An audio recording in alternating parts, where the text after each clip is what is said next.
संयुक्त पेंशनर्स कल्याण समिति का महाधिवेशन था, जिसमें प्रदेश के विभिन्न जिलों से हमारे सब साथी पेंशनर्स आए, प्रतिभाग किए और देश के करीब 15 प्रदेशों के पेंशनर संगठनों के पदाधिकारी भी आए, प्रतिनिधि भी उनके।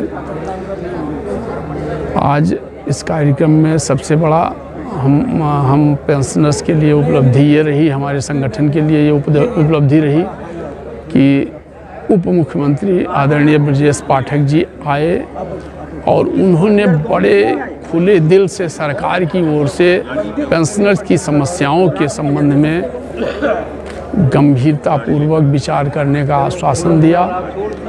कई समस्याओं को सीधे उन्होंने हल करने के लिए निर्देश दिए और एक संयुक्त हमसे मांगा है कि कंबाइंड एक बढ़िया समेकित मांग की सूची उनको दी जाए, जो वो स्वतः परसू करके और इसको पूर्ण कराने का यथासंभव प्रयास करेंगे। जो हमारे पेंशनर साथियों का कैशलेस इलाज से संबंधित दिक्कतें हैं, उसके संबंध में उन्होंने सीधे सीधे कहा कि नहीं, ये समस्या शीघ्रातिशीघ्र दूर होगी। जो समस्याएं आ रही हैं उसके लिए भी, और जो हमारे साथी जो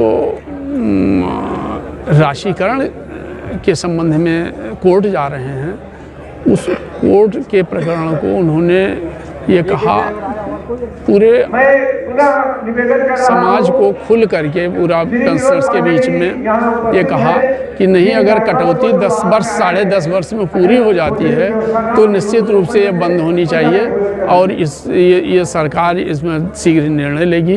ये आश्वासन हम लोगों के लिए बहुत बड़ा है। कम से कम पेंशनर्स भागेंगे नहीं कोर्ट को।